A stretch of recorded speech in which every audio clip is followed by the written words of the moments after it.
Good evening. My name is Peter Mountier. I'm here representing the Pacific Grove Chamber of Commerce again this evening.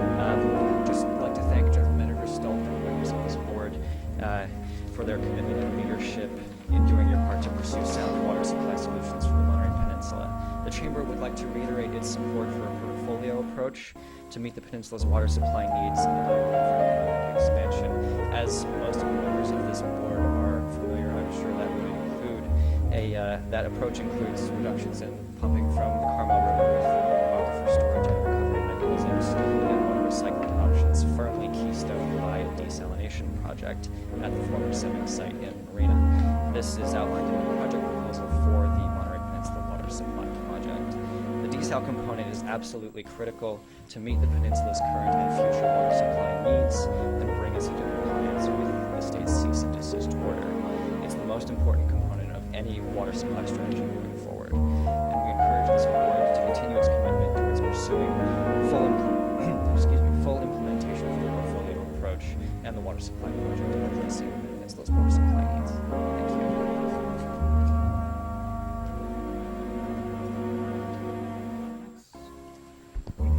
Good evening, Tom Rowley representing Monterey Peninsula Taxpayers Association. We were disappointed recently to learn that the final draft EIS, the Monterey Peninsula Water Supply Project, was delayed another, but only 2 weeks, to March 30th. I don't think any of us are going to hold our breaths till it actually does hit the street, but I'm sure General Manager Stolt will fill us in on his update report.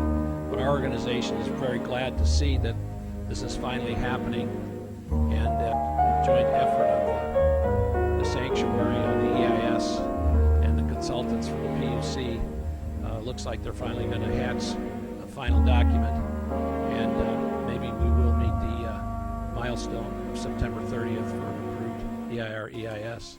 So our organization is very happy to see that movement, and again, our organization very strongly supports the efforts of the Monterey Peninsula Regional Water Authority, the so-called mayor's group, and we sure would like to see Monterey County represented, as they're paying part of the freight for that group. A third of the CalAm customers live in the unincorporated area, and every Friday I have lunch with somebody that says, I'm not represented with the mayors. I sure wish somebody would come out of the woodwork from the county and work with the mayors. It would be more strong political support to get us a water project that's long-term and sustainable and cost-effective. So again, we're heartened to see some movement finally after how many delays. So let's hope that it continues. Our understanding also is next Tuesday, February 27th, is a big day for several reasons. There's more settlement talks up at the PUC, but also that morning is the appeal at the 6th District Court of Appeal on your Ordinance 152 water supply charge. And that's the appeal of the decision by Superior Court Judge Iglesias, which we feel was ill-founded. So we will hear what the 6th District Court of Appeal has to say on the petition that requested, the referendum petition that requested either to rescind Ordinance 152 or put it to a vote, which, as you know, this board blew it off based on the recommendations of the attorney or some study that was done. You weren't here, Ralph, so I'm reasonably sure you probably would have followed the law and either rescinded it or put it to a vote. So it's never too late to ask for the citizens to weigh in when you have a water project, and that's an issue I've raised with you many times. Thank you. Anyone else for public comment?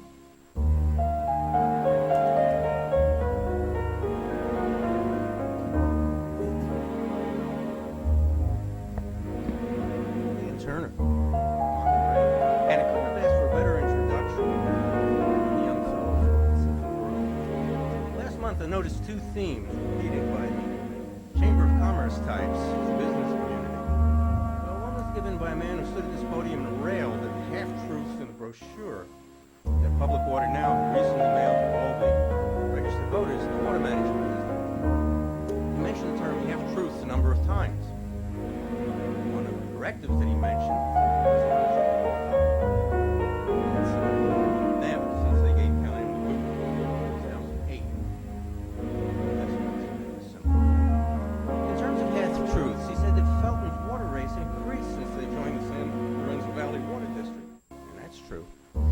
The other half of the truth is that Callahan left Felton's water system in such a state of disrepair, the money had to be put into it to get it up to code, necessitating the increase. Also, the San Lorenzo Valley Water District wanted to raise Felton's rates more than it did, but due to the reason and organized opposition of the folks in Felton, the democratically elected directors of the San Lorenzo Valley Water District relented and moderated their proposed rate increase. That is one of the reasons we want to establish the own water system here. Then he said that even their property taxes went up as a result of getting rid of Callahan, which again was true as far as it went, which is about halfway. The San Lorenzo Valley Water District was happy to incorporate Felton into its system, but it would not sell bonds to finance their purchase. So the folks in Felton had no way to raise the money needed to get rid of Callahan other than a 30-year property tax assessment.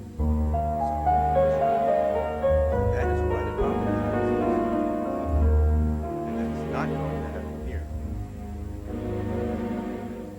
The second theme I noticed was, first, praise from the business community for your pure water project that will have created about 3,500 acre-feet of new water as of 2019. But second, it had been an admonition not to go one step further with it,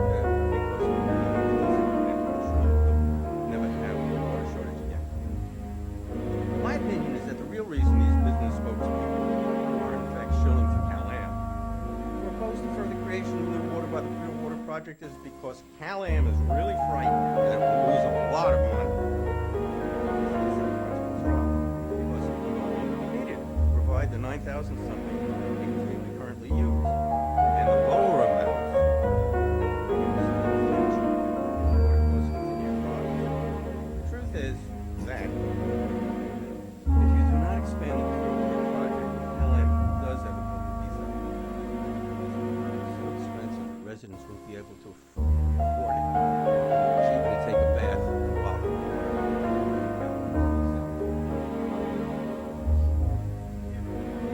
Any other public comment?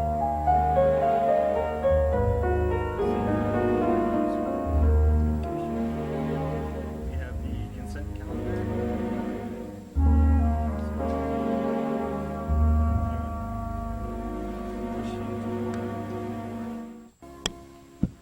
I don't wish to, well, yes, I'll pull item 1A.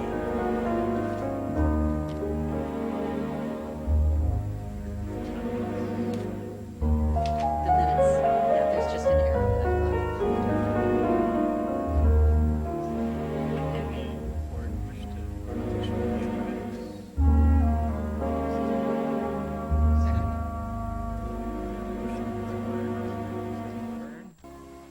All those in favor?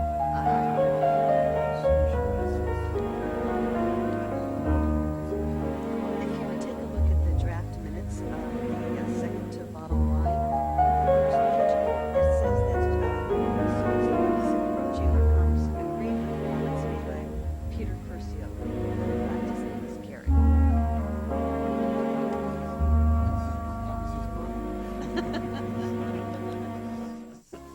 Small, but she's a big. Thank you. Second. Second Adams. Any other questions? Public comment? Seeing no public comment, is that all those in favor? Aye. Opposed? Motion passes. Okay. Moving on to item number 8, General Manager's Report. Yes, I'll try to be brief. Presentations. This is the calculation of usage versus target based on cease and desist order method calculation. This is 4 months into the water year. You can see that the actual in the first column off the river versus the target is about an $850 However, the target includes some element of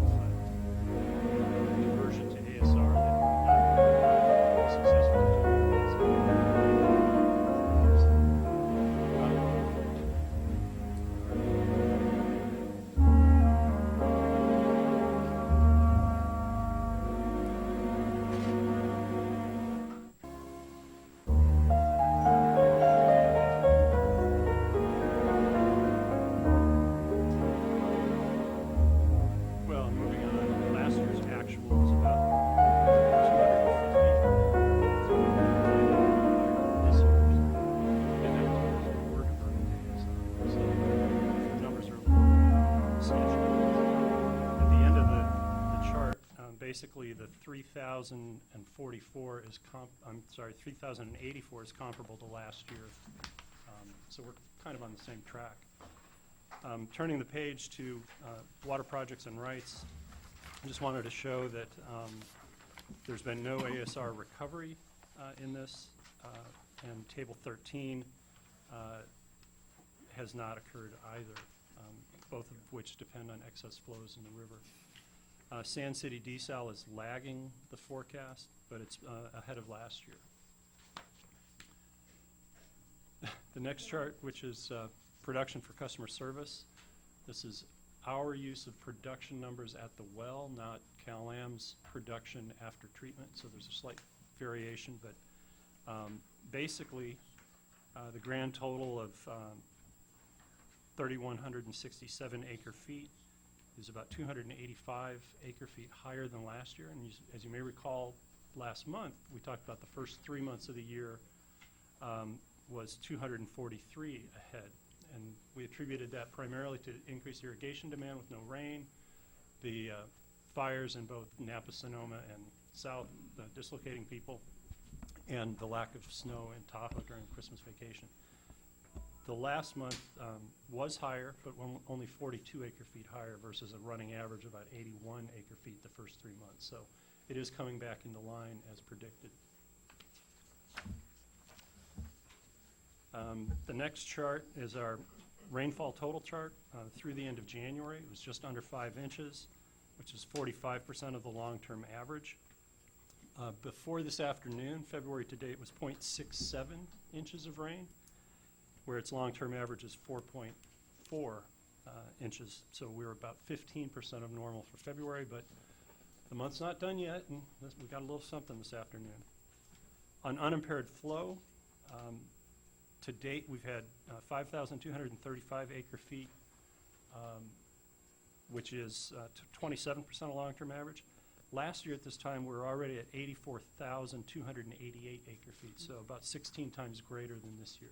And that's a byproduct, obviously, of the lack of rain in January.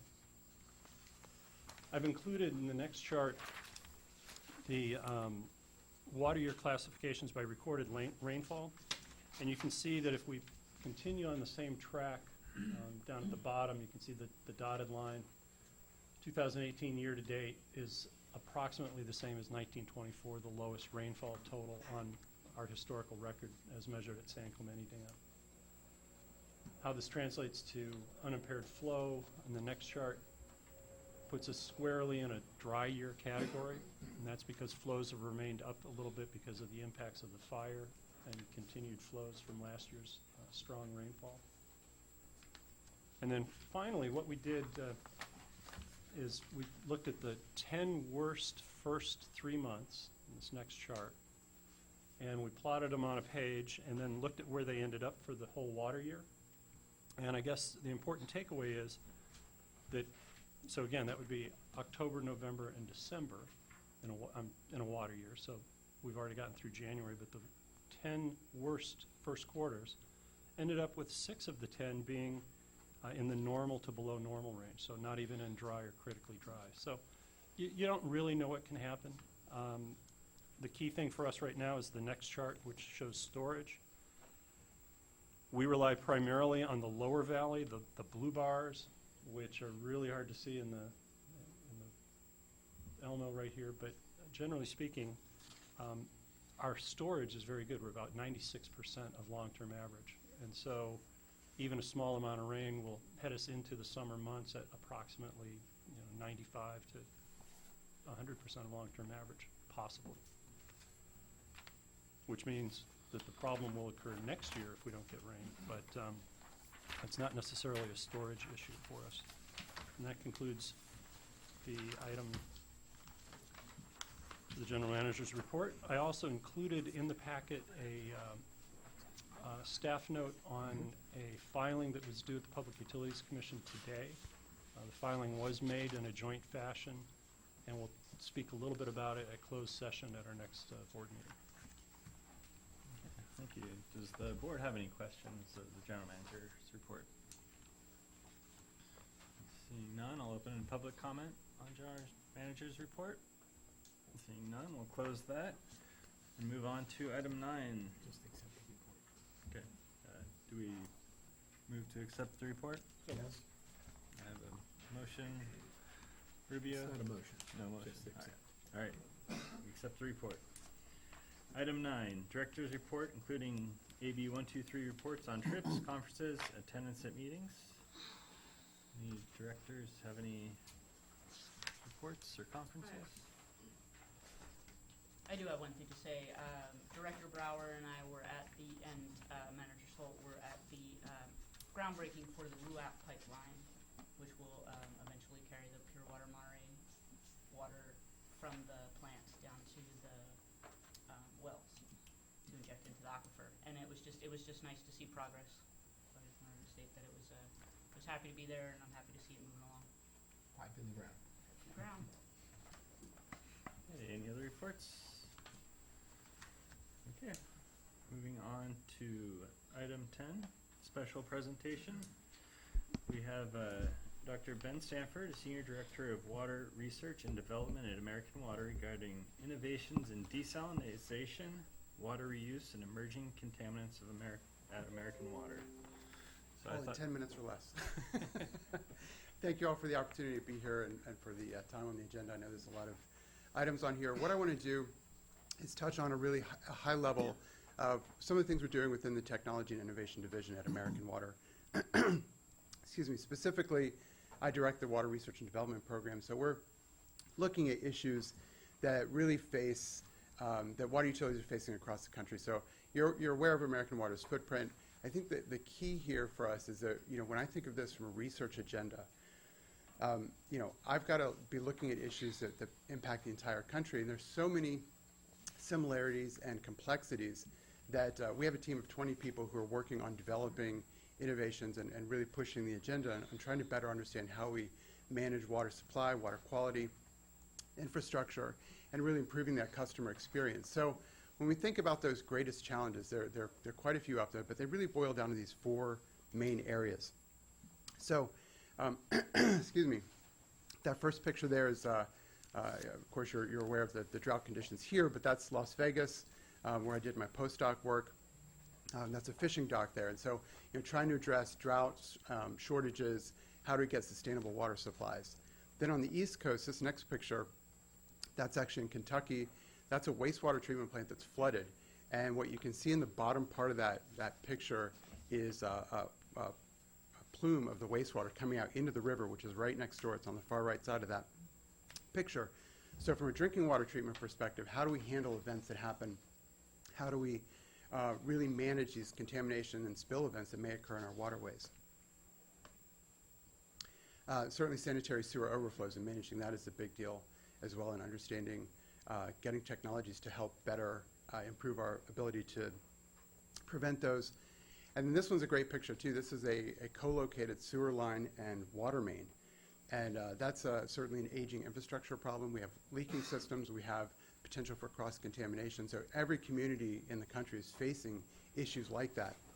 So we are developing some new piping materials, some ways of managing leaks that I'll talk about here in the presentation that can help solve these kinds of challenges.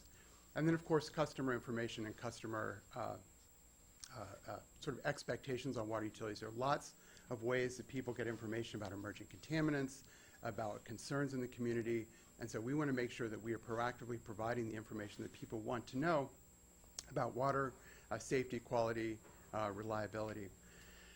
So when we think about this, we've got cities that are upstream of downstream cities, so our wastewater from one city impacts the drinking water from another city. That's around the country. There's a number of studies out there looking at this. So when I think about this from a research perspective, and you're already looking at this with Pure Water Monterey, how do we come up with innovative solutions that really help us better control that water cycle and provide solutions that really meet communities' needs now and in the future? So from within the Technology and Innovation Division, there are a huge number of areas that we're working on developing. I know there's a lot of small print on here, but I can summarize it in 2 sides of this slide. So one is digital enterprise. So how do we, as a company, work more efficiently, get the data that we need, get the information we need in terms of smart pipes, Internet of Things, remote sensing, really looking at water treatment plants and wastewater treatment plants of the future. And then the right side is digital lifestyle. So how does that impact our customers? What are the technologies that we need to be able to get in the hands of our municipalities, of our customers, so they can understand water usage, water quality in real time or near real time? Within the research and development team specifically, we are tackling challenges that run from source through treatment, distribution, and out to the customer.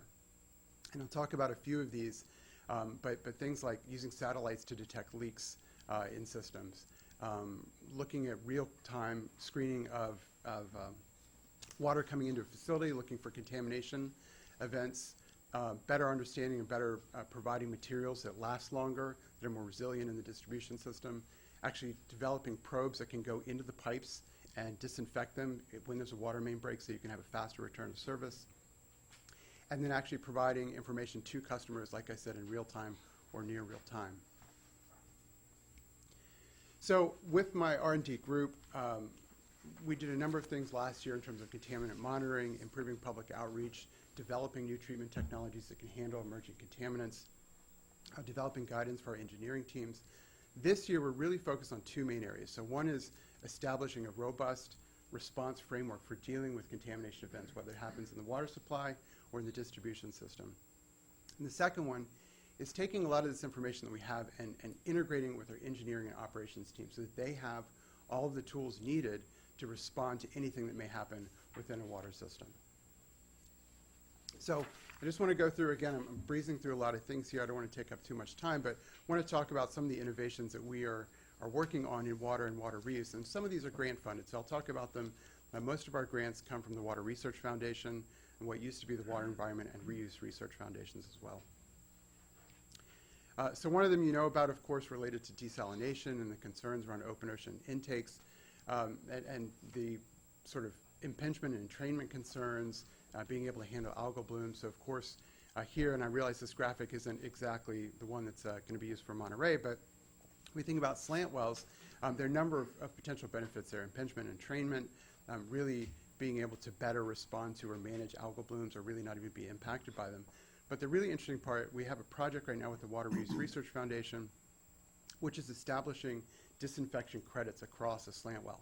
And the reason that's important is that when you look at desalination, if you can get disinfection and prove that you're actually removing pathogens from the seawater before it even gets to your well, it enables you to have to input less treatment into the desalination facility. So in this case, basically by doing a slant well, you're avoiding having to use UV or UV advanced oxidation for additional disinfection.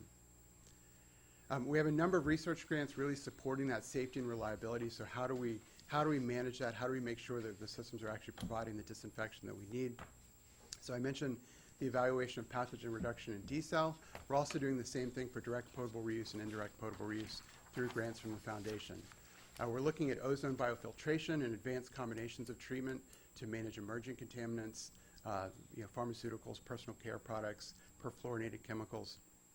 And we're actually looking at biologically active carbon to not only manage those contaminants, but also help prevent things like taste and odor issues that customers may complain about in the distribution system.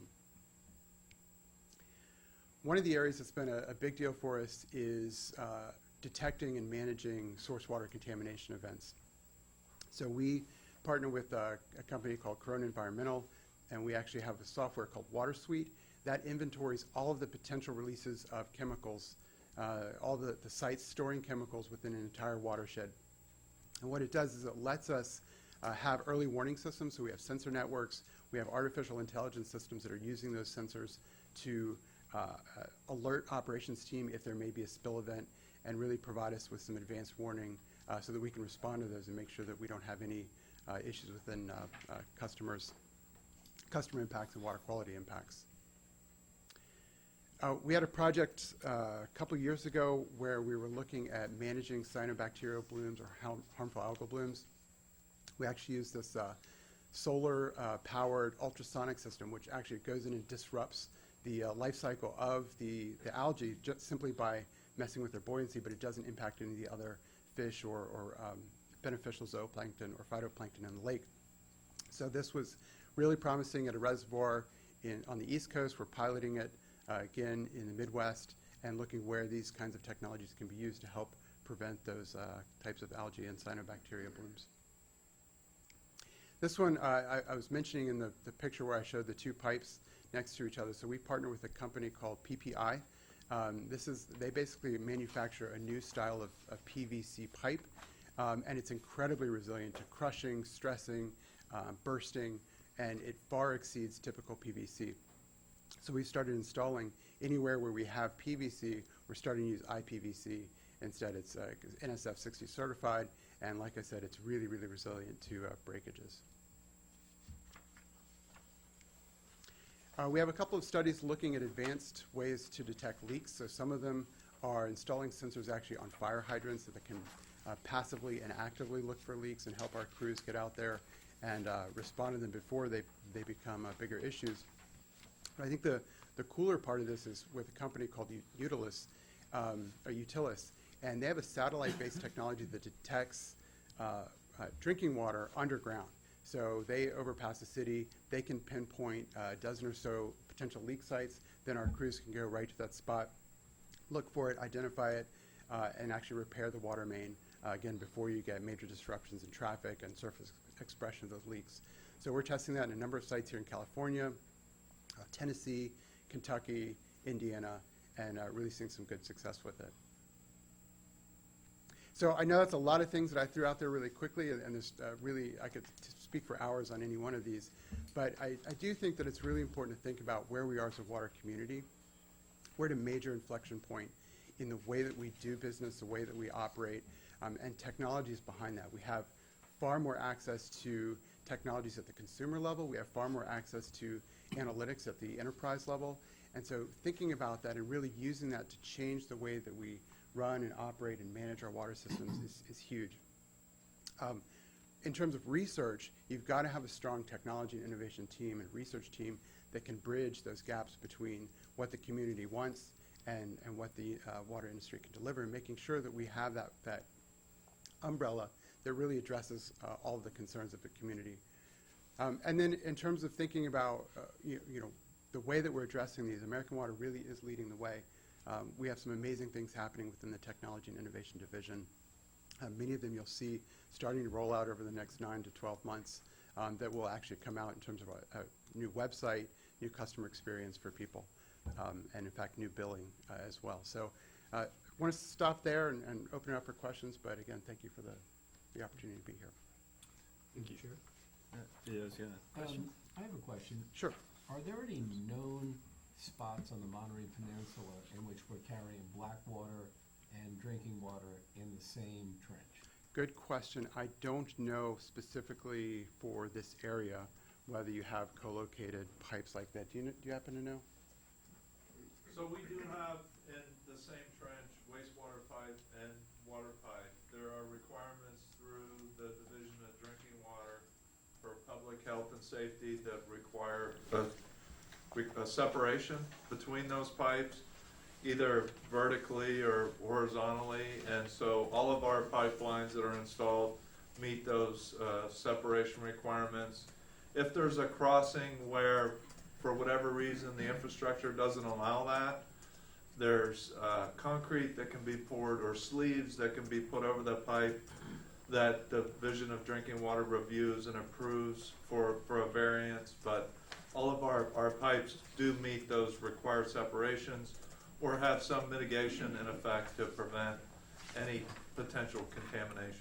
Thank you. And as we start to find those in systems where you have legacy issues like that, that's where we go in and fix it and make sure you have the proper separation as we're doing replacements.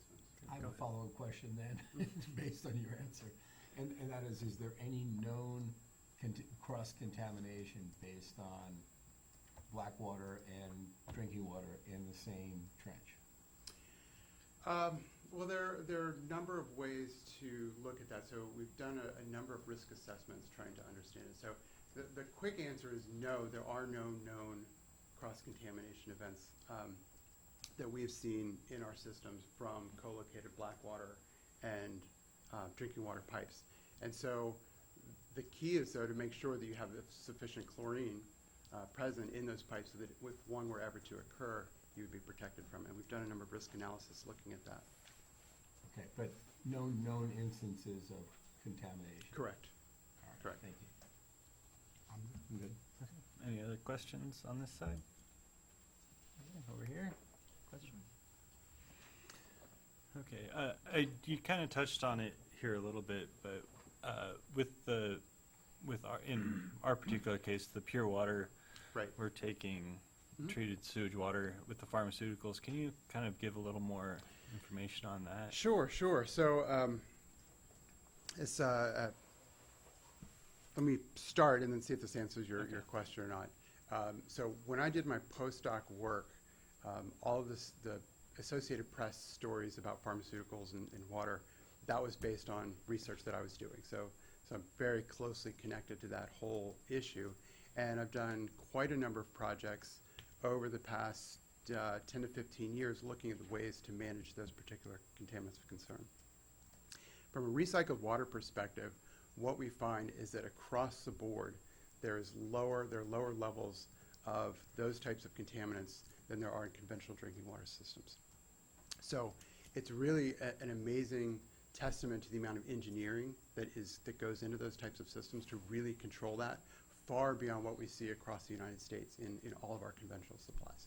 So, I can get into specific technologies, but as a broad statement, the way that California has set up their rules around groundwater augmentation and surface water augmentation, the systems are designed to really manage a vast variety of not only specific contaminants, but classes of contaminants. So that really, it gets at not only the knowns, but the unknowns. So as long as we know the chemical structure, and we know that these systems work for this class of chemical, then every other chemical like it will also be removed. So I don't know if that helps with Yes, that does. So thank you. And there will be a fact sheet on contaminants of emerging concern, as well as legacy pesticides for the Pure Water Monterey project. Should be posted within a week or two. Thank you. Okay. Okay. All right, thanks again. Thank you. You bet, thank you. Is there any public that wishes to comment on this presentation? Just briefly, on behalf of the Hospitality Association, we would Could like to you- thank Dr. Sanders for this presentation this evening. Appreciate it. Yeah. Could you just state your name and come up? Sorry. Well, it's not Peter Curcio. Gary Curcio, Director of Government Affairs for the Monterey County Hospitality Association. Okay, thank you.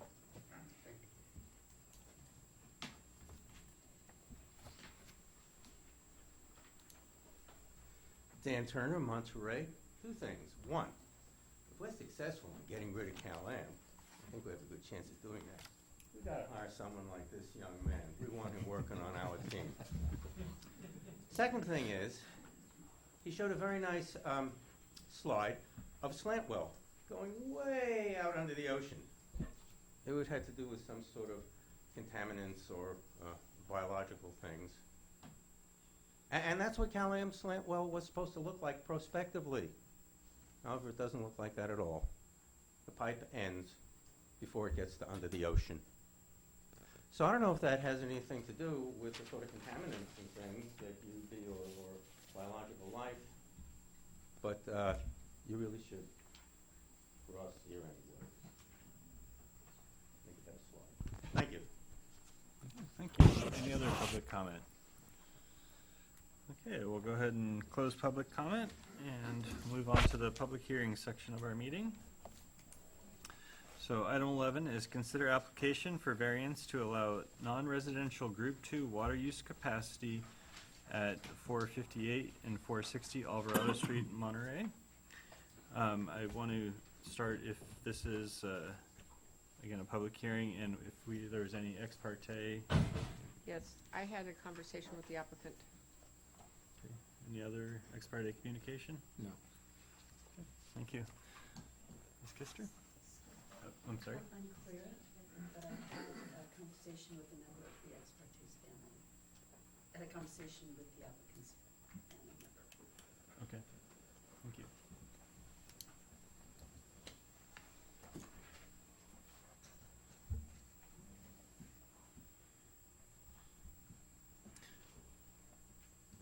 All right, good evening. I'm Stephanie Kister, and this is public hearing, item 11. All right, Mr. Dabby is requesting that the board approve a variance from Rule 24B to allow commercial Group 2 water use in a Group 1 space at 458 to 460 Alvarado Street in Monterey, without requiring water from the City of Monterey's allocation.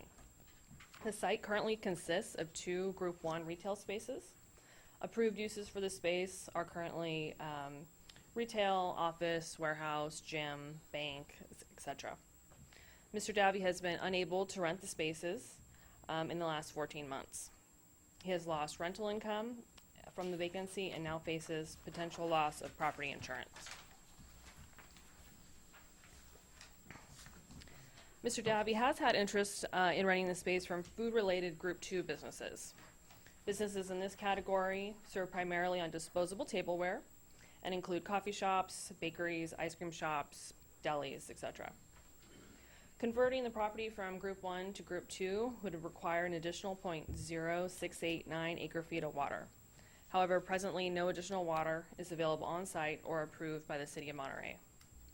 Tonight, Mr. Dabby is requesting that the board allow him to rent both spaces as Group 2 without additional water allocation, because Group 2 is more desirable for the downtown location. In December of 2017, Mr. Dabby approached the district regarding a proposed tenant called the T-Zone and Fruit Bar.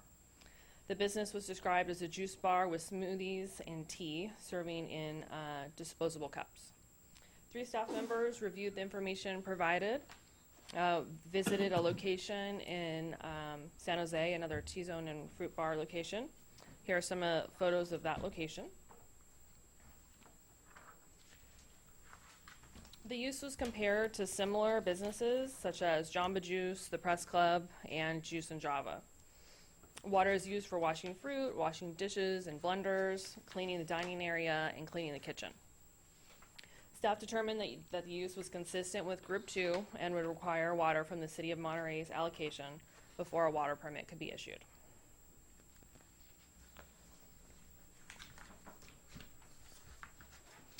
The difficulty experienced by Mr. Dabby in finding tenants for his Group 1 space is not unique. It's a pervasive problem due to the area's lack of water and the cease and desist order against California American Water. The ongoing water supply shortage has severely limited the ability of both property owners and potential tenants to find a location with enough on-site water for them to conduct their business. In the cities of Monterey and Pacific Grove, the situation is common because there is no water available from allocations or entitlements. The problem is so significant that the Monterey County Weekly published an article in January highlighting the lack of available Group 2 spaces for new businesses to open in. In one case, 17 businesses were vying for one vacant Group 2 location.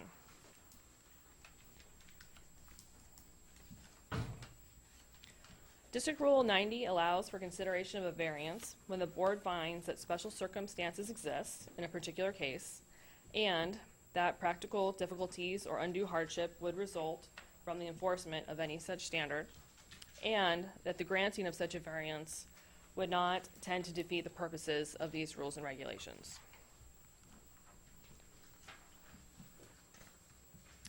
Staff recommends that the board deny the variance and adopt the findings of denial. District Rule 20 requires a water permit for any change or expansion of use to a more intensive use as determined by Rule 24, Table 2. Rule 23A1G states that when an application involves an intensification of use, the increase in capacity shall be deducted from an allocation or a water entitlement. The City of Monterey has not authorized additional water for the site, and therefore the business cannot obtain a water permit. Finally, staff believes granting a variance would create an unfair precedent and would be in violation of District Rules 20, 23, and 24. Thank you.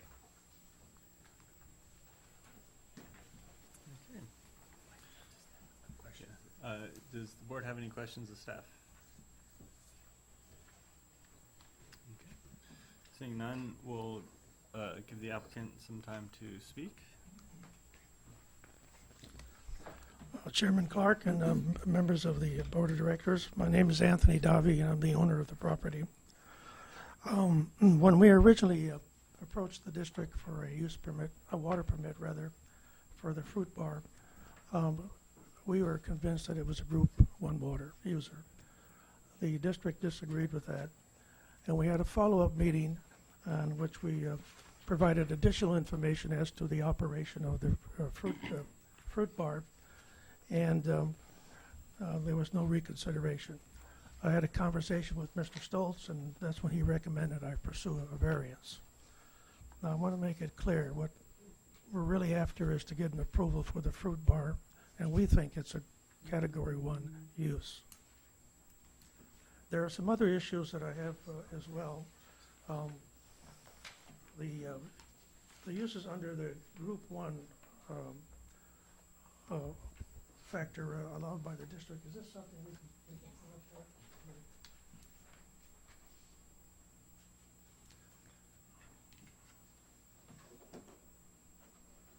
They're not all visible. I can't hardly see them at this point.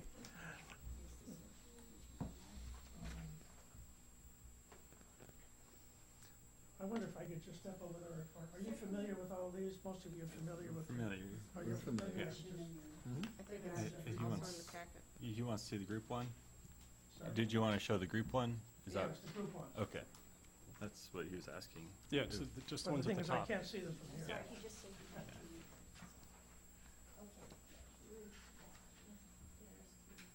We can do them in 2 sets, Arlene. Sorry, but I can't hardly read them. May I step Yeah. over a Yeah. little bit? Go ahead.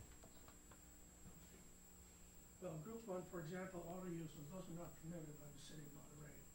Retail is permitted use, but retail is not in fashion today. Most of the retailers are leaving Alvarado Street. Today, there's 25 food serving businesses. The majority of those were retailers not so many years ago. So retail is not really a viable business for Alvarado Street. Warehouses are not permitted. The dental clinic, the office, actually are in conflict with the City of Monterey's specific downtown plan. Also, the nail salon, the medical clinic, the veterinarian clinic, schools, gyms, church, the dry cleaner are also in conflict with the downtown Alvarado plan because most of those uses are limited to the second level. On the Group 1, you have a family grocery, we have a supermarket, and a convenience store that actually are similar in terms of what they are selling as the fruit bar.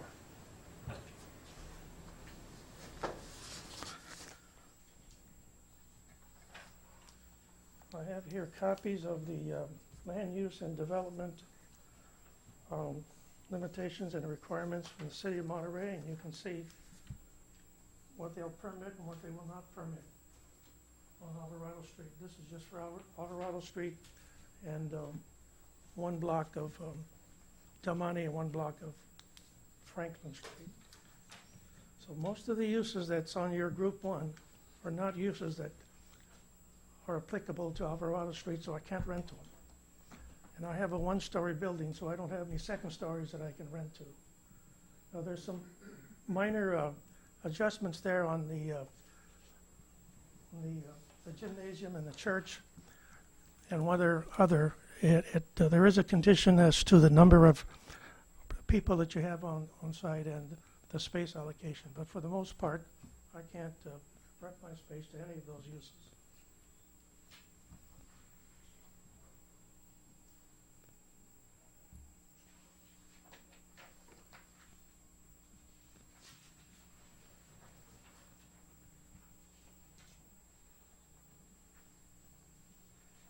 So basically what I'm really asking you to consider is that the fruit bar is in fact a Group 1 category.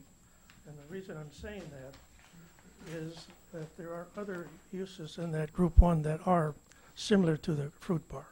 There's a wine tasting, there's a supermarket, there's a grocery store, and a convenience store that are allowed under Group 1. The wine tasting uses long stem glasses. They usually provide you with several glasses to taste the different varieties of wines. If it's a group tasting, they're going to have multiple glasses for multiple wines. They're going to probably provide you with cheese, crackers, and maybe something else. And that's going to be served on some china, and they may even provide you with silverware. All these need washing, and they'll consume tap water. The wine is pre-mixed, sold in bottles. The fruit bar. All beverages are pre-mixed, sold in disposable containers, no glassware, no washing of glasses, no serving of cheese, crackers, or anything like that. So the fruit bar probably would not consume any more water than the wine tasting. Now you compare that with a Group 2. Group 2 requires a full kitchen, Ansel system, grease traps, cooking appliances, ovens, stoves, grills, microwaves, dishwashers, and the like. They prepare foods. They use china, glassware, silverware, pots and pans, and all need washing. Fruit bar requires none of this. So it's not really a Group 2 user. The staff tonight, based on the brewing of tea, beverages, ice cream, fresh bottled juices, and smoothies. The selling of beverages, ice cream, fruit, bottled water is the same item sold in family groceries, supermarkets, and convenience stores. In fact, some of those users will make fresh sandwiches, serve you hot soup, and hot beverages like coffee and tea. And they're all Group 1. So I think that the fruit bar qualifies as a Group 1. They don't serve any, they just serve their tea, but it's made from hot tap water. So permitting the fruit bar is comparable to what I just described. The fruit bar would be a complementary use to downtown Alvarado Street, provide more synergy for the street, and be a positive for the community because we'd eliminate a vacancy. And that creates a positive perspective for all people involved. Group 1 has agreed not to serve ice cream, and so that's one additional item that the district was concerned with. So I think they do qualify as a Group 1. I'd like you to consider that.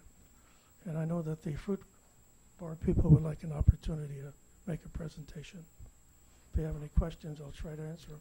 Is there any questions to the board? So when did Monterey change the zoning for that area that eliminated most of the Group 1?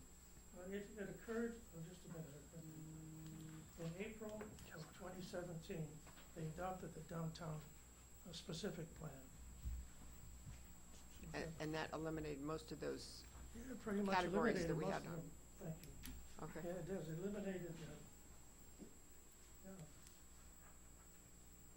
dental clinics, medical clinics, vet clinics, dry cleaners and nail salons. Not permitted on Alvarado Street. Not permitted. Parking lots are not permitted. Schools, churches, or gyms not permitted on Alvarado Street. Some exception of that, they might be permitted on second levels, but I don't have a second level. I only have a one-story building. Okay, thank you. Yeah. Anything else? No, thanks. Mary? No. I have a question. What was in this space previous? Previously, I've had two retailers. One was a Dick Bruin store, if you might remember that. Yeah, he went bankrupt. The second one was also a retail furniture store, and they've moved off. They've gone off of Alvarado Street. Okay, thank you. Any other questions of the applicant?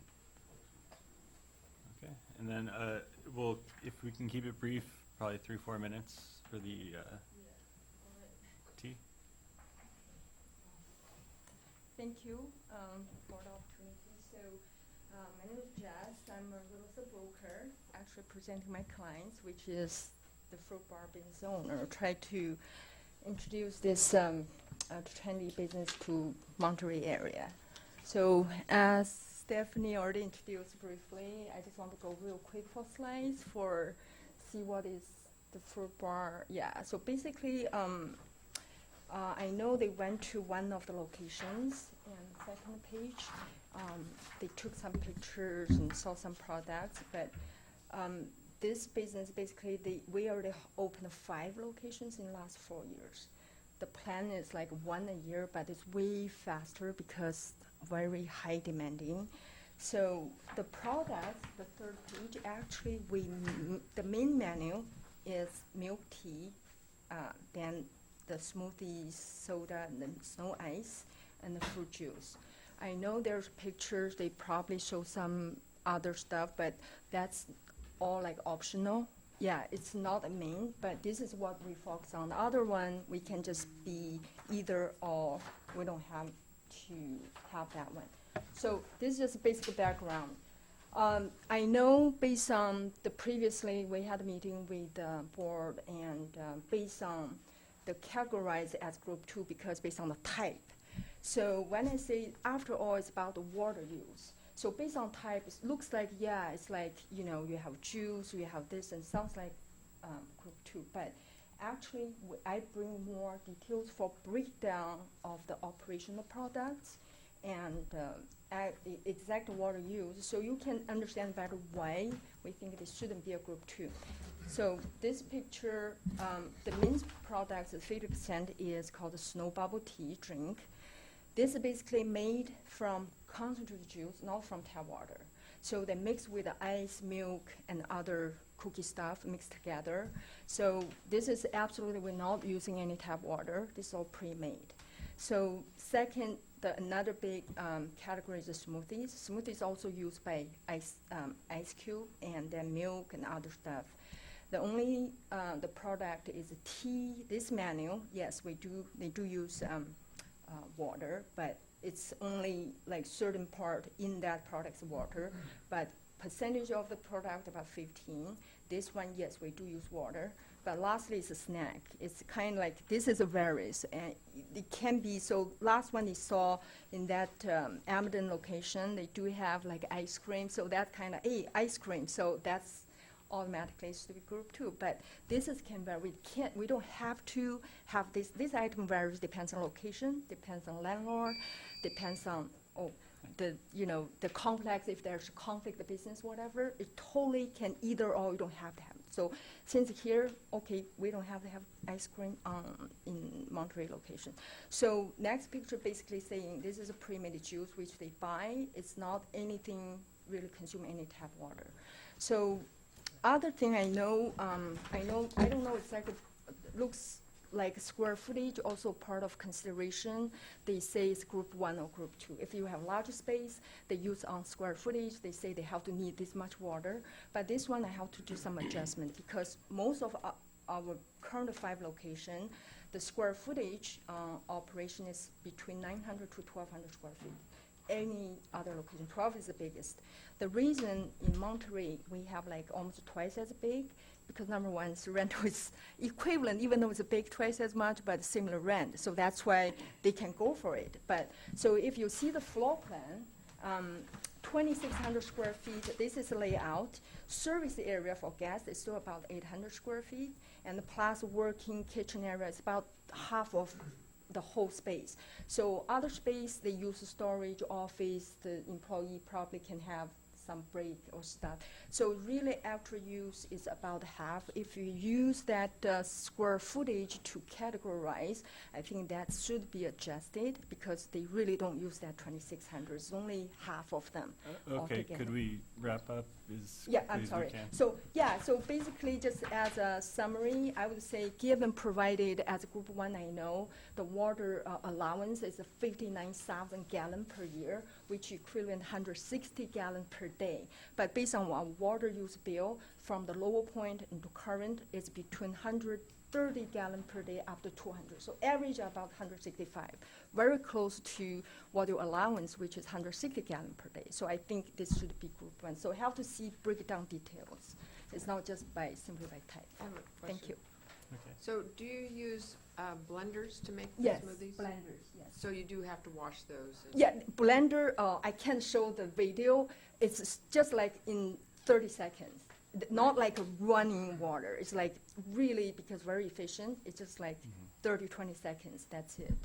That's why the water bill is really low. I just want to point out, if you really, after all, it's about the water. We really use by quantity is really close to group 1. If by type, it sounds like, yeah, but again, ice cream, we don't have to have that one here. Thank you for your time. Thank you. All Any right. other questions? Oh, sorry. Okay, thank you. All right, thanks. We'll go ahead and open it up to public comment. Thank you. My name's Timothy Barrett. I'm an elected member of the Monterey City Council, and I'm here to make a statement in favor of granting the variance, either for increased water allocation to that building, or I think a compelling case has been made for why the juice bar is more akin to a Category 1 use than a Group 2 use. So it's my understanding that an increase in allocation of water to that building, or the granting of a variance for the establishment of the juice bar at that location, would not be debited to the City of Monterey's current or future water account. And under those conditions, I support granting the variance. Mr. Davi made reference to the Monterey Downtown Specific Plan. That specific plan was developed after extensive community engagement, and it's designed to bring Alvarado, the types of businesses to Alvarado that will be supported by our anchor tenant there, which is now the Monterey Conference Center, which has been totally remodeled. A multi-million-dollar project that is beautiful, and we're hoping that the businesses that align our Alvarado will be complementary and lend to the experience of the visitors to the Monterey Peninsula. The property that's being referenced is laid dormant through no fault of the property owner. It's been well kept, and I believe it's move-in ready. Granting the variance will fill a hole in our downtown business corridor and increase the economic vitality of the community. And as long as granting the variance will not be debited to our city's water account, then I support the variance. Thank you. Other comments? Yes, Gary Curcio, Monterey County Hospitality Association. This use seems to be an absolutely perfect fit for Alvarado Street. It fits exactly in with the type of activity we need to support our new conference center. The folks using the conference center are that demographic that are absolutely their customer. The juice concept, it could not seem to be a better fit. If you walk up and down Alvarado, it's not a problem. It goes perfectly with all of the other businesses lined up there, and we would urge this group to grant this variance, because it certainly seems that for the city of Monterey it's going to be a great fit, and for hospitality, selfishly speaking, we think it's an amenity for the customers that we're going to hopefully have in our conference center, and we'd urge that you grant this variance. Thank you. Thank you.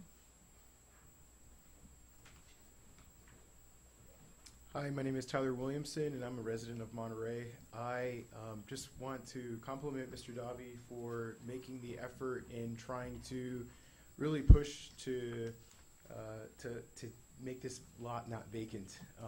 I think it's an important part of really trying to make downtown Monterey more attractive. I think with that, though, I'm hesitant to support granting additional water credits. I think if the argument is that it should be a level 1, then maybe that can be the space where we have that conversation. But if it's approving level 2, we're allocating water for that site that may not necessarily need that. And so my thought is when this went to the city council in Monterey, I think there was almost 20 folks there that showed up that expressed their hesitancy with it because of the idea around affordable housing. And so I wonder if there could be this water that we're talking about allocating here, if it could be some kind of agreement that we come up with where, you know, if there is available water somewhere else in the district, that we can make a promise to allocate it to affordable housing. I mean, this is a huge issue on the peninsula, and you know, I just want to make sure that we are allocating our resources effectively as possible to address critical issues for long-term sustainability for our community. So, and I mean, one of the rules here identifies that there has to be a reallocation of water from somewhere, or water entitlement. And so where's that water going to come from? I mean, the city council member just came up here and spoke of it not coming from Monterey, so where is it coming from? I think that's the real question. So again, I support Mr. Davi and whatever he is trying to do. It's a complicated issue. It's really tough. I'm nervous standing up here speaking against something like this, because I think it's something that needs to be supported, but we need to solve the water issue. And there's more pressing issues, I feel. So thank you. Thank you. Any other public comment? Good evening, everybody. I'm Jeff Davy. Just obviously speaking in favor of the granting of the variance for this use. You know, when you look at a supermarket, you go by their deli, they've got huge bins, they're dishwashing, there's a full deli there, and that's a level 1 water use. And I think my father's adequately pointed out the nuances between 1 and 2 and what the difference is here on Alvarado Street in this building. But I want to just kind of let you know that sometimes we do things and make decisions, and I remember being in front of this board in the 1990s, the late 1990s, when, you know, when it comes to residential, we do fixture credits. When it comes to commercial, we do group 1, 2, and 3. And back then, we were convinced as a community that the number of toilets dictated how much flushing went on. And I was a young man with children of 5 kids in a house, 3-bedroom, 1 bath. And I spoke and said, there's 7 people in my house, and all we do is line up for the bathroom. That's all we do. Having 2 would just make us not line up anymore.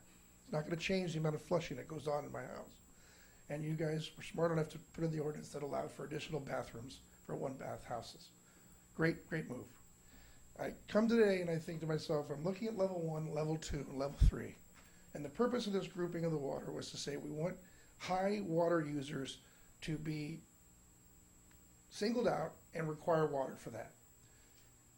Level 1 and level 2 are not that distinguishably different. This is the problem, you guys. I've been in the commercial leasing business for 30 years in this community, not just my dad's property. I lease anyone's property. And anyone who calls and says, oh, I want to put this retail location, I want to put this location here, they're shocked to learn about the difference between level 1 and level 2. They're shocked to hear a level requirement. Then I explain the water situation, and level 3 makes sense. Okay? High water users, single them out and say, sorry, not appropriate. But the solution, if you ask me, if you're not going to do this variance, is to put a group together to look at the level 1 and level 2. Those 2 groups should be combined. They should all be level 1. And we should have level 1, which would allow these properties to have these tenants, and level 2, which is now the level 3. Those are the high water users that we're worried about. And that's really how we should be doing this, if we're not going to be giving variances like this for those people that need them. Thank you for your time. Thank you. Other public comment? Very quickly, please. So just one, because we categorize Dream as. Just go ahead and say your name like again. Group 1, but actually Dream, the water use is absolutely, if you check the water bill, it's way, way above. So I'm just surprised why Dream, just because by type. So I think just simply by type, it's not accurate. It's kind of kills a lot of good business like this. So Thank you. Any other public comment? Okay, we'll go ahead and close public comment. Mr. Stolt?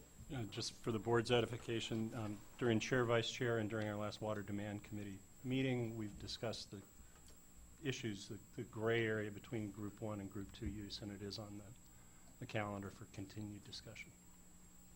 I have a question. I'm not sure whether this is, pointed to, but is this individual space individually metered as opposed to group metered in the entire property? Maybe the owner could address that one. Yeah, it's a single meter, It is a single meter. and there's just 2 spaces. Okay, a single meter for 2 spaces, or a single meter for Each 1 space. space? 2. For 2 spaces? Yeah. Okay. 1 meter, 2 spaces. 1 meter, 2 spaces. Now, they do allow a meter split, so that's always a possibility, as long as you're not increasing the size of the buildings or anything. But right now, it's 1 meter for the Two space. spaces. Yeah. All right. So Thank I you, have, Mr. I have a question, I don't know, maybe this is for staff or for you. So if it was a group 1, it would not need any additional water over what it currently has. Is that correct? That's right. Okay. Okay, thank you, sir. Mr. Laredo. Mr. Chairman, if I could just frame the decision-making criteria before you. This is not a policy question before you. If you were to redesignate from one group to another group and to make this a group 1, that would be a policy choice, and you could do so, but that's not what's before you tonight. What's before you tonight is a variance request, and you have very specific criteria that you must answer before you can choose to grant the variance. And Stephanie Kister did reference that, and it's in your board packet on page 69. And it's all founded in Rule 90. It's the second paragraph under the summary, that to grant the variance, your rules require you to find that special circumstances exist.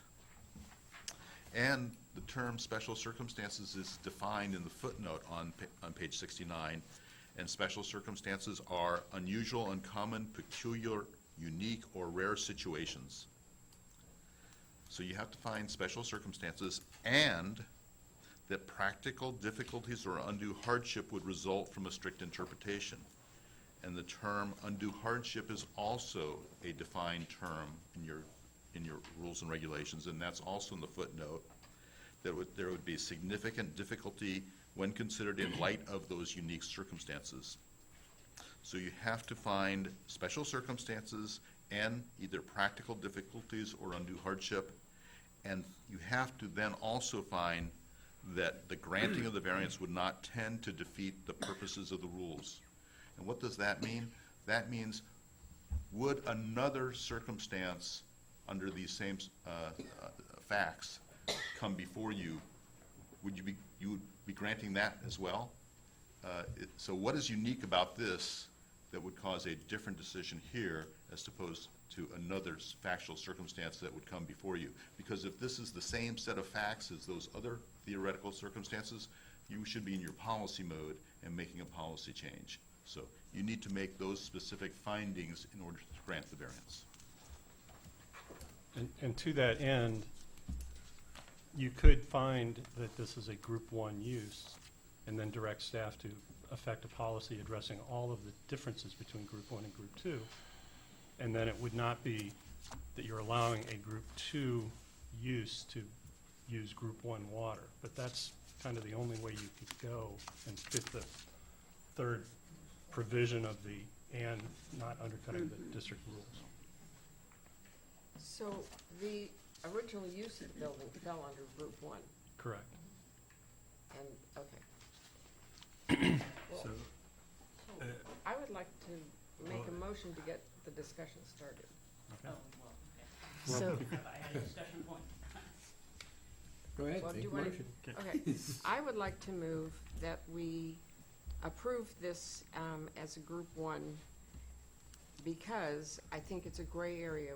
We're in a business that could go either way, and it sounds like it could be very similar to the wine tasting. It could certainly be very similar to a convenience store that has a lot of the same products that they serve.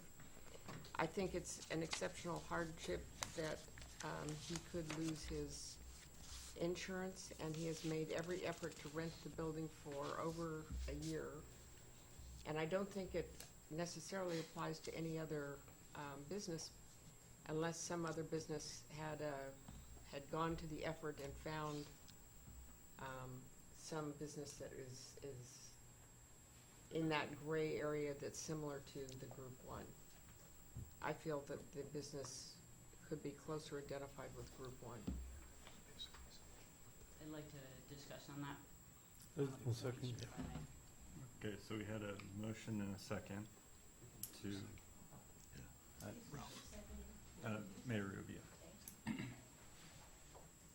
So I am a little bit unclear as to whether we are being asked to accept this particular tenant as a Group 1 use, or are we being asked to convert the space and provide the additional acre-feet of water, the extra 0.689 acre-feet of water? Well, you said there was no additional water if we only do half of the building. There was no additional water required if it's a Group 1. That's my question. Are we accepting this particular tenant, this fruit bar, without any additional water? But I have seen in here that they're requesting a conversion and an additional allotment of 0.6 plus acres. Okay, my motion would only include half of the building that had a water allotment for 0.3 something. Well, there's a couple of challenges here. First of all, the way the variance request, the application was drafted is not really what's been asked for here. It was to change water use from Group 1 to Group 2, which allows permitted businesses. And then we are running counter to our rules that say Group 2 needs an allocation of water. About the only path that seems to work here is that you find that as the business practices have been described to you, they've demonstrated special circumstances in their water use that looks like it's a water-based product is actually using far less water than perhaps your staff anticipated. So special circumstances exist and undue hardship exists, and it's really a Group 1 business, so therefore it's consistent with district rules as a Group 1 use. To do the application the way it was written would be to say we're going to allow Group 2 use to be in a Group 1 space with no allocation of water, which would be contradictory to all of our rules about you must demonstrate either a jurisdictional allocation of water credit, an on-site credit, or an entitlement. So The reason I'm asking So we're not is talking because about if making an we're not allocation. if her motion does not address what we're here to discuss, if we're here to rule on whether we agree with staff's denial of this, or if we're willing to accept the variance request. And if we accept the variance request, we're not accepting that particular tenant. We're allowing it to both spaces to convert to a Group 2 use with the water allocation that the city of Monterey was unwilling to give, and that we do not have. That water would just magically appear. And so that's the I'm point trying that needs to be addressed is the way the application is written is what you just spoke to. What was Right, so- requested orally is not the way the application was written. Right, so if we're supposed to rule on the application, then I suggest that we do that and not I think the applicant maybe misunderstood what he was applying for, because his whole presentation was for Group 1. Sir, we close public comment, so if we have more questions, we can, so. Jeannie, I agree with you. The whole presentation was about Group 1 water, and I think that it should be classified as Group 1. It seems like it's a light use compared to what Group 2 would use, and I can't possibly see that we did anything other than not anticipate this type of use in this particular space. So I'd certainly support a reclassification to Group 1 of this particular use. Of this business for that one space, not for both spaces. It would be only for that one space. Just for that one space. Right. But I do not believe that is the question at hand.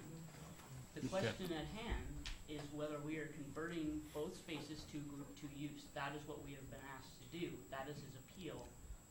Right, and that is so not, what your motion has proposed has nothing to do with the question that we've been asked to answer. but what I'm proposing is a resolution to this that addresses the issue but does not make the whole building need a water allocation from us that doesn't exist. If the business and that one half of the building goes to a Group 1 use, that's my motion. Okay, may I? Yes. To our staff, Are we limited to just a yes or no on a variance? First question. If I may, I believe what's being discussed is whether or not this is properly a Group 1 or a Group 2 use. Staff made the determination that this is a Group 2 use. I believe that this is in the nature of an appeal of that by saying that was a mistake, that was an error, that this is should be a Group 1 use. That would, the process to follow there would be as an appeal. The time to appeal has lapsed. But I believe that this board could say it will waive the time period and could choose to rule on the appeal and to say that the facts of this matter augur for that to be a Group 1 use. If you don't go that path, then you have to apply the variance criteria, which, as we've gone through before. Okay, let me ask another question. I have a couple of them lined up. Sure.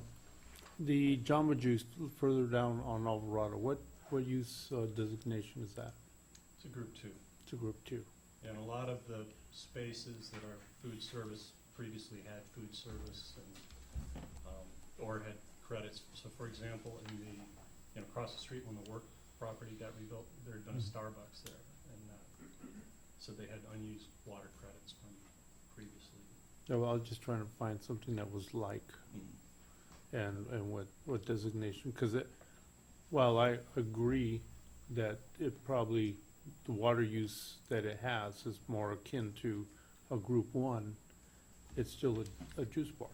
Yes. And there's other juice bars that are Group 2 on the street.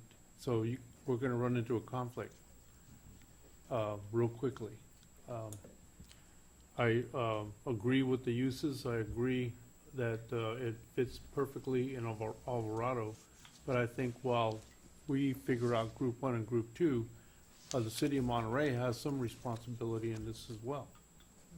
By changing the specific plan to encourage Group 2 but not allocate water to that group is a little short-sighted. And they're asked, that's why we're here, to solve that problem that was kind of handed to us.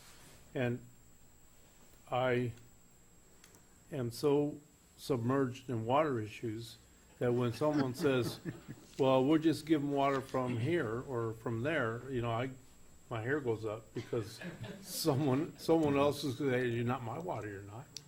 And so if Monterey's used up their allocation, that's a hard fact. Yeah. That's the hard fact we have in Seaside. That's a hard fact we have throughout the peninsula. That when you run out of water, you run out of water. And where are you going to get it from?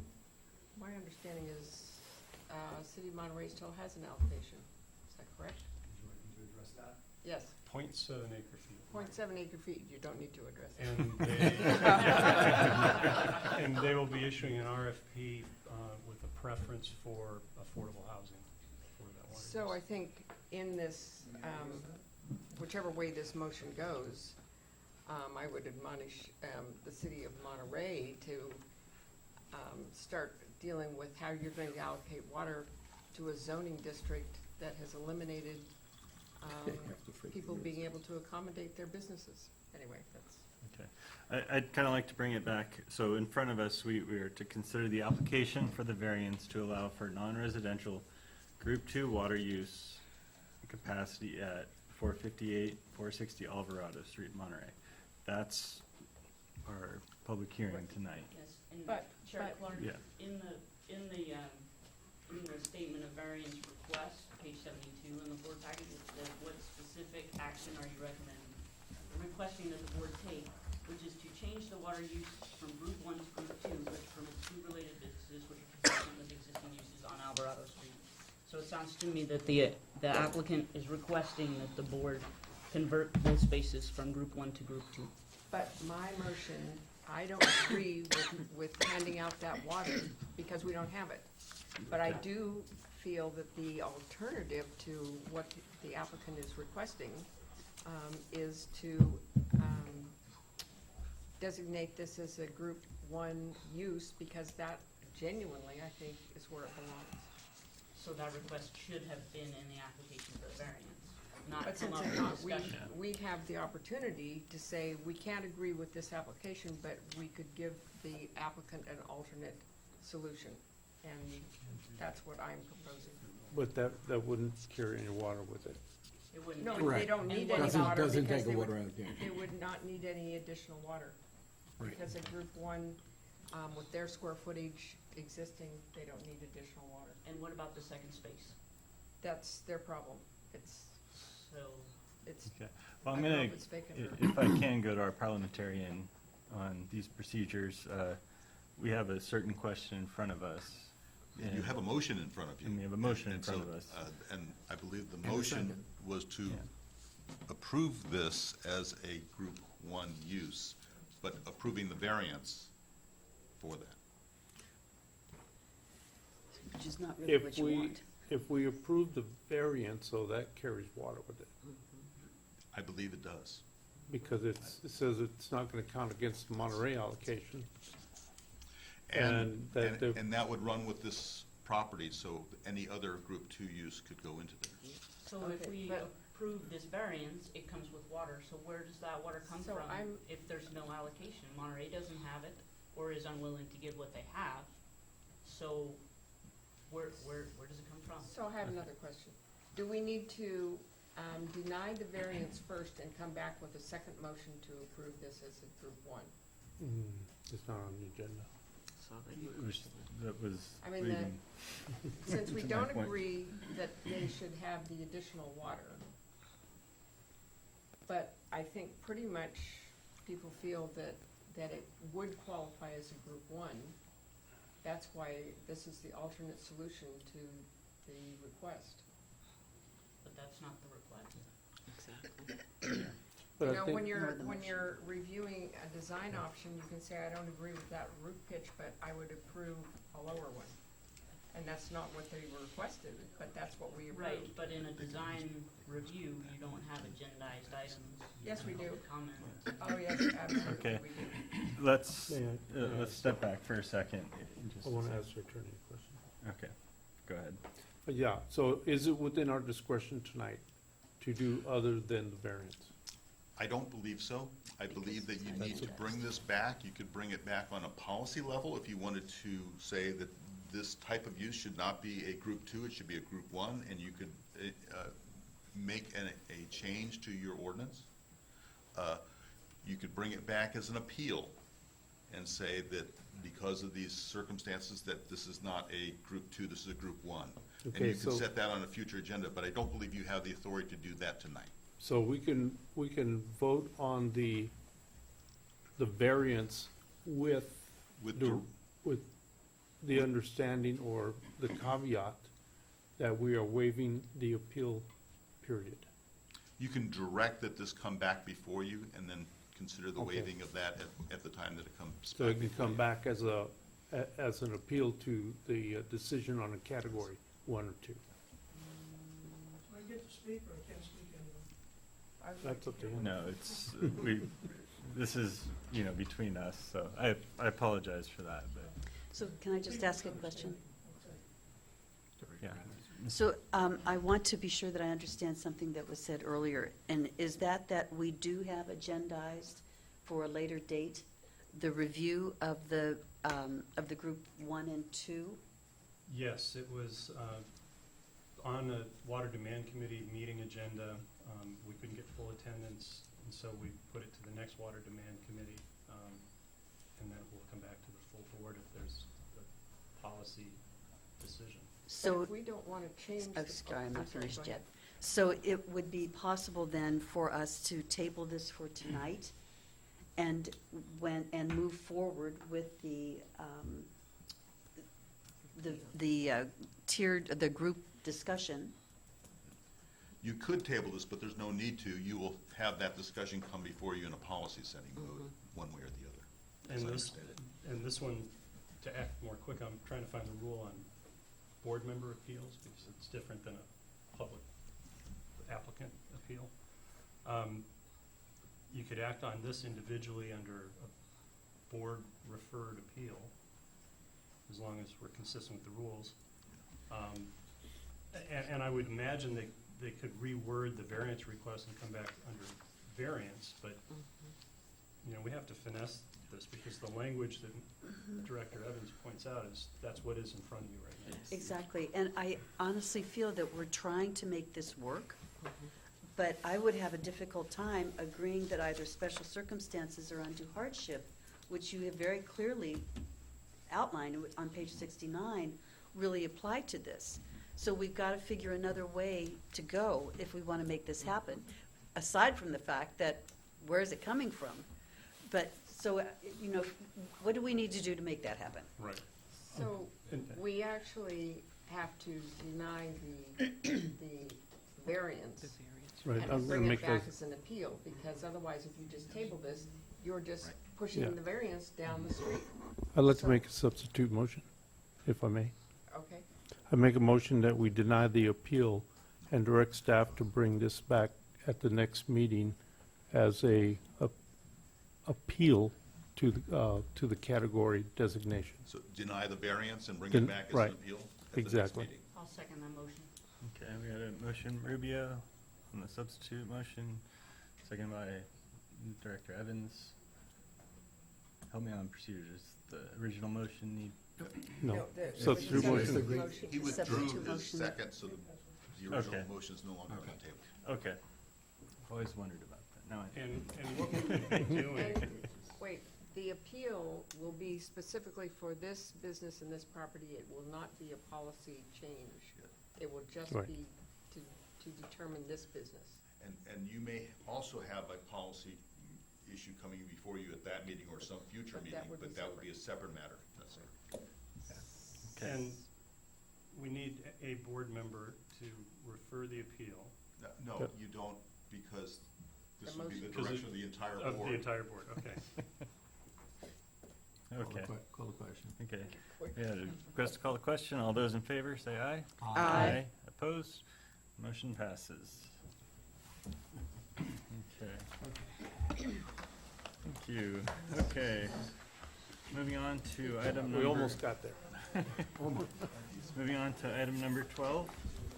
Consider approval of a CEQA addendum for the Carmel River Bank Stabilization Project at Rancho San Carlos Road. CEQA addendum, so I believe Larry. Yes. Good evening. I guess we'll remain submerged in some water problems for a little bit longer. So this is to consider approval of a project to do stream bank stabilization, excuse me, just downstream of the Rancho San Carlos Road Bridge, and to approve a CEQA addendum to the original Carmel River Management Program EIR adopted in 1984. So in 2017, we had some very high winter flows, 9,600 cubic feet per second there. You can see as the USGS measured at the near Carmel gauge, which is about a mile downstream of where the bank erosion occurred. So the wet winter really did make some changes in this area. And so the photo at the top shows you what the river, the stream bank area looked like, excuse me, last March. And the picture below shows almost the same view looking from Rancho San Carlos Road Bridge prior to the bank erosion. And you can see that there was quite a bit of bank erosion along the left bank or the south bank. And in particular, you can see on the edge of the terrace above some of the fallen trees, there's some green there. That's Santa Barbara sedge that's hanging over the edge of the stream bank, which has been identified as a cultural, Native American cultural resource. And yes? Oh, I can't do it with a pointer, but I can point to it right here. It's all of this green along the top of the stream bank. Some of it is fallen down. Actually, some of this green here and here is Santa Barbara sedge, and it's. Pardon? And just by way of description, it's a grass that has very deep roots, and they take the roots out of the stream bank and use it for basket weaving. They leave much of the grass there. They've been cultivating it, I think, for several years now, removing invasives and trying to keep it growing. So just as a vicinity map, there's Carmel Valley Road at the top of the photo. At the right is Rancho San Carlos Road, and then the bank erosion occurred in the lower right corner of the picture. And I just want to call attention to right downstream is Hacienda Carmel, the area in the lower lower left quarter of the photo, about 300 units of over 55 residences, and there's quite a few people even much older than that. And there's a potential here for the bank erosion to translate downstream, and if the erosion does translate downstream, it would threaten the ring levee. There's kind of a white line you can see around the Hacienda Carmel. I'll point that out here. This is the top of the levee here, and in some parts of the river, oh, that's nice. Some parts of the river, yeah. It's got a mind of its own. It's like 25 to 30 feet from the top of the levee into the bottom of the river, and it's had a history of instability with significant erosion in the 1990s. And then a little closer up view. This is just to illustrate what the river looks like, from kind of maybe the 500-foot view. The green area in the middle third of the photo is the area that's been mapped to have Santa Barbara sedge, and so I'll talk a little bit more about that. But we've redesigned the project to avoid impacts to the Santa Barbara sedge area, and we are going to try to do something that would help stabilize the stream bank and preserve that area. And then you see a red line that says 55 feet of bank erosion. So the board authorized CSUMB, or funds for CSUMB, to do cross-section work and to get topographic data in the river. It just so happens that they put a cross-section right at the maximum point of bank erosion, and they did a 2016 survey and they did a 2017 survey, and they showed about 19 to 20 meters of bank erosion, or about up to 60 feet maximum on the south stream bank. There was some bank erosion along the right bank as well, but certainly not the kind that happened in 2017 on the south side. So the benefits of the project are to preserve mature riparian forest area, preserve the Native American cultural resource, the Santa Barbara sedge, reduce the potential for additional bank erosion and movement of sediment and trees downstream, especially considering potential impacts along both sides of the river from increased erosion. And then to increase streamside habitat, so revegetate the stream bank and provide some steelhead habitat. And so that would help stabilize an historically unstable reach. I want to make sure I didn't skip anything. No, okay. So what would be done is to essentially place some fill up against the eroded bank and then install a crib wall similar to what you're seeing here, and anchor that crib wall with rock, and then revegetate the stream bank. And the district would also agree to maintain the stream bank for 10 years, and which would include weeding and irrigation as necessary. And if any of the plants don't take, then we would come back and install additional plantings. So in order to approve this project, you need to act under the California Environmental Quality Act. And in 1984, the district did adopt a program EIR for these types of restoration projects, and subsequently adopted an addendum to include measures to protect California red-legged frogs.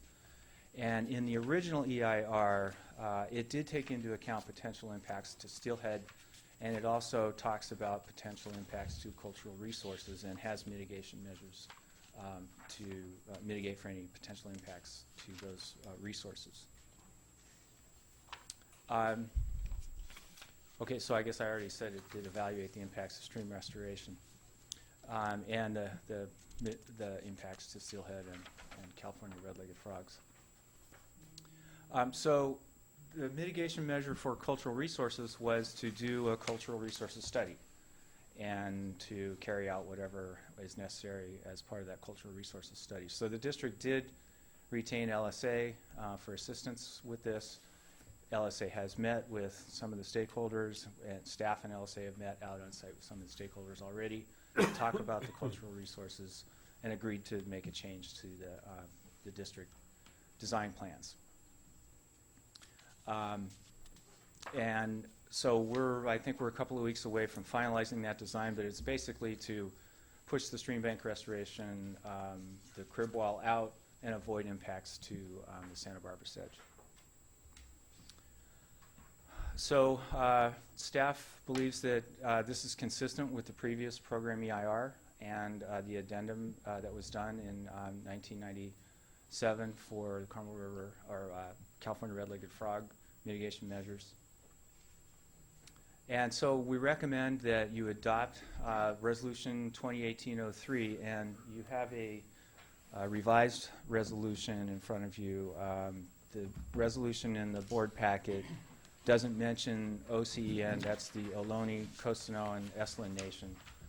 A member of that nation came and spoke to me and said, you know, hey, we want to be aware of this project, and so we revised the resolution to include a mention of the OCEN. And that resolution also approves the project and the addendum to the program EIR, and then recommend that you authorize staff to file a notice of determination of your action with the Monterey County Clerk. And it would also go to the state clearinghouse. And with that, I'll answer any questions. Thank you. Does the board have any questions of staff? I have a question. In Exhibit 12C, under the work schedule, it said that the work was expected to be initiated in November of 2017 and completed as follows. And then it says, within 75 days of the execution of an agreement, that there would be a report submitted. Is that correct? Correct. What page is that? That was on 119. 119. I think perhaps the project description is In the in scope of work schedule. That is the work schedule for LSA. Right. And so I was just curious to know, since I believe 75 days has passed, roughly, if the report had come in. No. Has it been 75 days since we executed it? It possibly has, so I'm guessing they are behind schedule. They have met out on site. They've given us a map of the area. They are now preparing the letters that need to go out to the stakeholders. So they're making progress, but It's just something Yeah, I right. find this project very interesting, and so I wanted to see the report. Okay. That's all. That's why I asked the question. Okay, thank you. Any other questions? Okay, moving to public comment. Anyone from the public wishing to comment on this item? Seeing none, we'll go ahead and close public comment. Any further discussion on the board? Make a motion to accept the resolution, the revised resolution. I'll second. Okay, we had a motion by Director Evans, second by Director Lewis.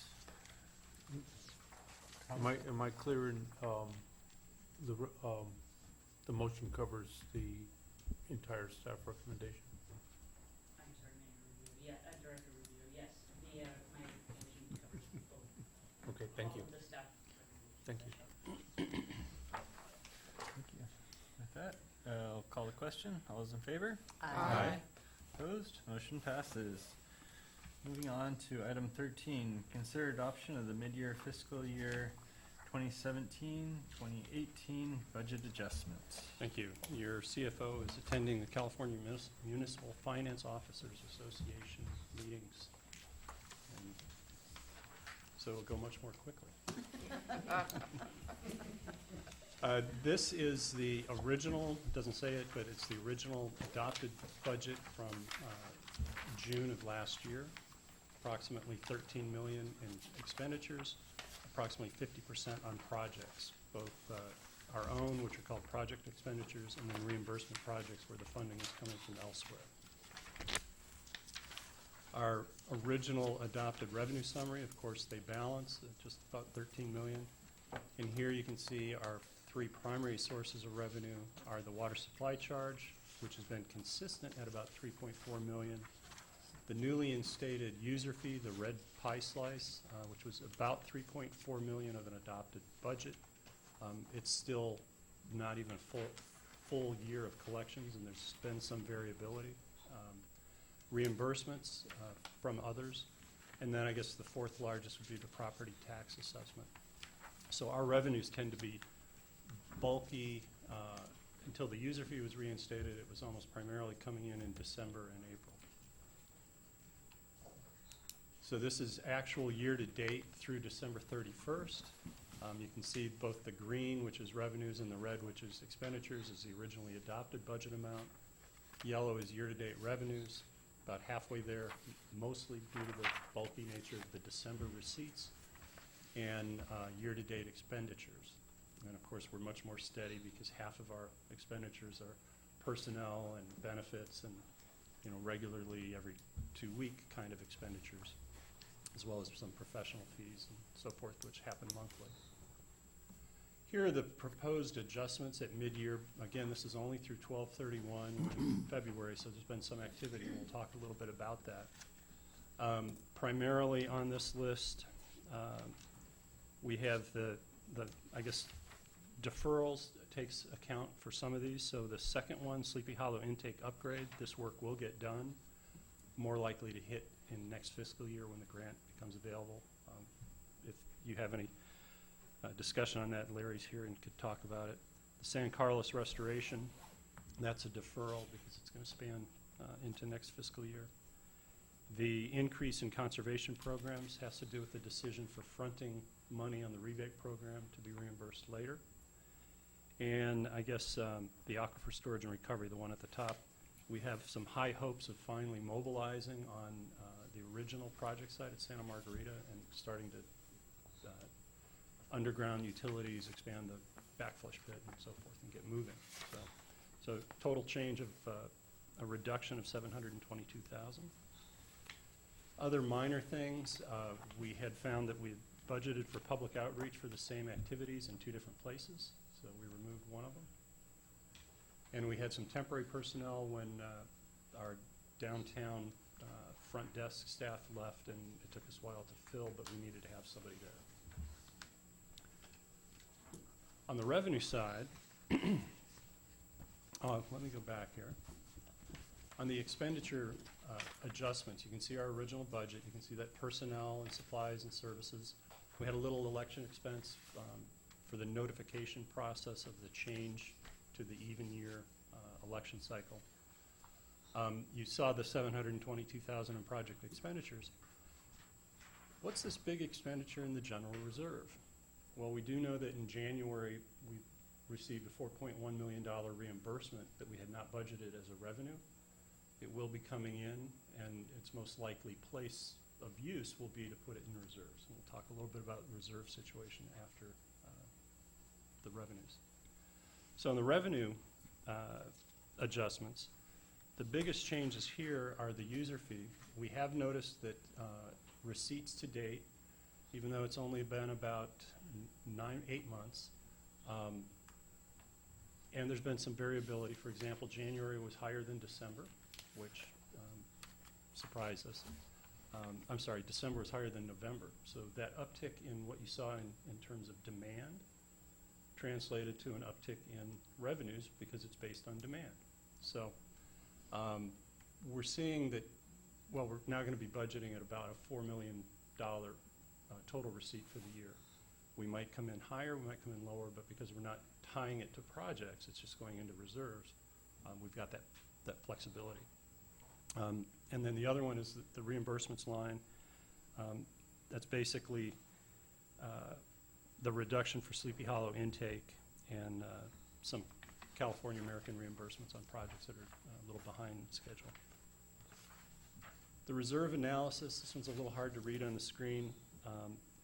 So we came in when we adopted our budget with projected end-of-year balances, and then once the audit started, we actually confirmed what the end-of-year balances were after we had adopted a budget. And the biggest difference there is the general or operating reserve is larger significantly. And then the fiscal 2017-18 budget, the $188,000 was pretty much what was adopted by the board for capital reserve, basically reserving money so that when we need to buy a truck, we've already placed that money in reserve and so forth. And then the general operating reserve, which is the net new with the large Pure Water Monterey reimbursement. So the estimated balance for the end of June is significantly higher, $8.5 million versus where we expected to end up was 4.366. Now before we get too excited about that, and I guess this just summarizes it, so you can see that it balances the 17 versus 17. We did want to highlight that there are future obligations and commitments of the district. We've authorized about $480,000 of additional expenditures on Pure Water Monterey expansion. Chances are we'll be asking for a little bit more on that to finish it up through the Phase 3 process if approved by the Public Utilities Commission. The ASR site expansion, I said we have high hopes and we're beginning to mobilize, and we think we can expand, and the costs are going to be a little bit higher than what we budgeted. Rabobank debt balloon payment, we haven't contemplated how we're going to do that yet, and we talked about the need to come back. We actually committed to a 3-year period where we'd collect the user fee and the water supply charge, and then identify what still needed to be funded by the continuation of the water supply charge, and that's one of them. Pure Water Monterey Project Water Reserve, we have to pay for the treatment of that manufactured water that goes into the grounds both for the operating reserve over a 3-year period and for the drought reserve until those waters are sold to Cal-Am under a variety of scenarios. And then, as we talked about at Chair, Vice Chair, we are going to come back to you during this last half of the fiscal year with some discussion on our both our pension obligation and our future benefits obligation, which are significant and rising for a district of our size, far less significant than any of the 6 cities on the peninsula and some of the other special districts, but we need to mind our pennies. So before we start looking at large reserve balances, which we didn't have 6 years ago, we were in the hundreds of thousands of dollars, we need to keep in mind that we need a plan for some of these things. So the recommendation is that you have received the report and you approve the proposed mid-year budget adjustment as presented. Thank you. Does the board have any questions? I do have one question. On, there's an increase in personnel expenses of an upward adjustment of $6,000. Right. And so I recall, I believe it was last board meeting, we reclassified a position. And if I remember correctly, the That did have extra an increase expense as well. was something around $13,000 or so. And I'm guessing that was an annual basis, and so this is Yep. the rest of the year. So I'm trying to. No, make I'll sure raise the $6,000, question. $6,000. We've got the room, but I suspect as presented, the personnel number did not include that adjustment because it was just approved a month ago. That's Okay, good call.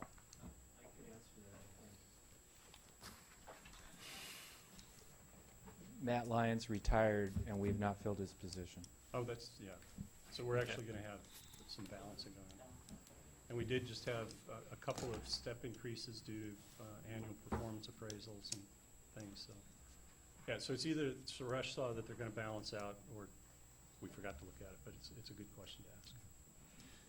Okay, any other questions? We'll go to the public. Any public comment?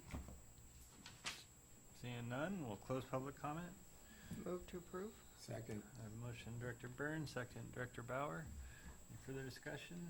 Seeing none, all those in favor? Aye. Opposed? Motion passes. And in our packets, we have the informational items and staff reports. And with We're that, done. We'll adjourn. Don't forget I need a ride. Yeah, I was gonna ask.